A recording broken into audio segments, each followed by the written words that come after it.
बुरा ना मानना। इस भारत देश में जितना हमको सनातन धर्म के लिए खतरा मुसलमानों या ईसाइयों से नहीं है, उतना सनातन धर्म के दोगलों से खतरा है।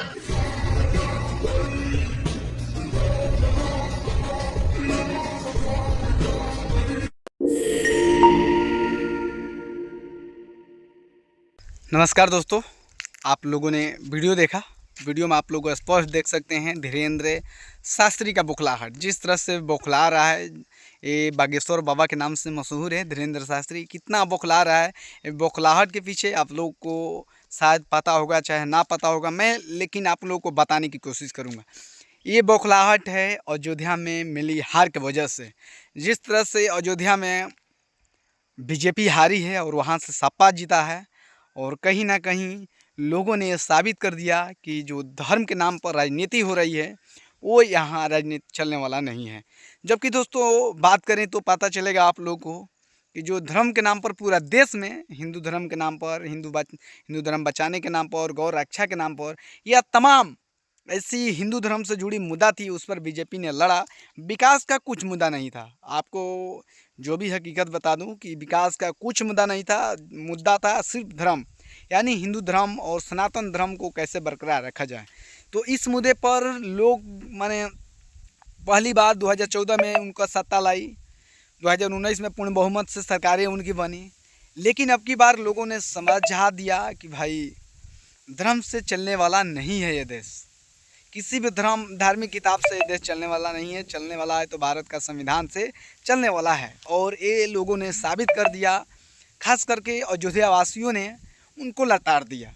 और कहीं ना कहीं देश में जिस तरह से उनकी पूर्ण बहुमत की सरकार थी, लोगों ने इस चीज़ को ख़त्म कर दिया और 240 सीटों पर उनको लाकर खड़ा कर दिया। दोस्तों बात करेंगे और कि जिस तरह से अयोध्या में, खास करके अयोध्या में राम मंदिर बना, जहाँ पर लोगों ने वहाँ से आस्था लोगों को जुड़ी। बीजेपी ने इस तरह का पूरा प्रचार किया, जबकि मंदिर जो है पूर्ण रूप से बना भी नहीं था। अभी साल 2 साल लगने वाला था कि उस मंदिर बनकर तैयार हो। लेकिन इन लोगों ने 22 जनवरी के बहुत पहले ही उद्घाटन कर दिया। वो लोग चाहते थे कि इस पर हम लोग का वोट जो है, वोट बैंक मिलो, वोट का राजनीति हो, और इसके तहत उन लोगों ने एक काम किया। लेकिन इन लोगों का जो है वो चला नहीं।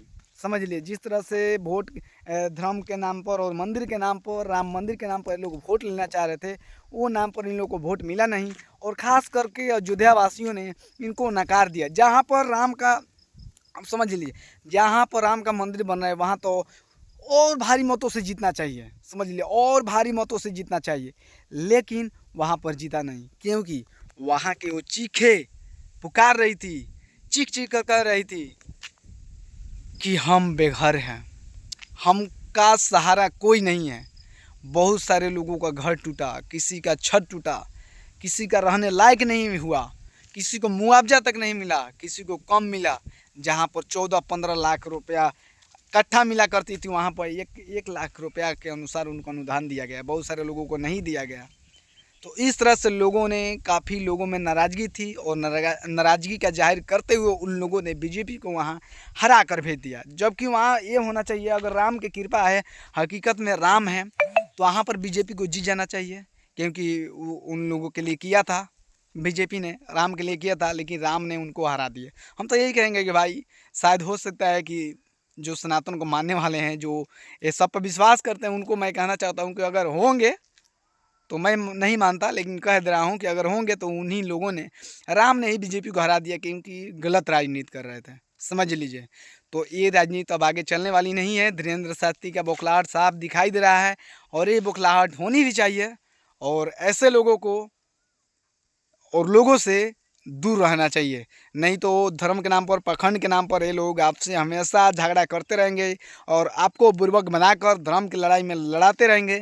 और अपने बेटे को विदेश भेजेंगे पढ़ने के लिए, और आपको हाथ में तलवार धरा देंगे, आपके बेटों के हाथ में तलवार धरा देंगे, और कह देंगे कि राम के नाम पर चलो दंगा करो, फसाद करो, और हमारे बच्चे जाके विदेश में ऐश करेंगे। तो साथियों, आप लोग किस तरह से इस वीडियो को और जो धीरेन्द्र शास्त्री है उसका बौखलाहट को किस तरह आप लोग देखते हैं, प्लीज़ कमेंट करके ज़रूर बताइएगा। बहुत बहुत धन्यवाद।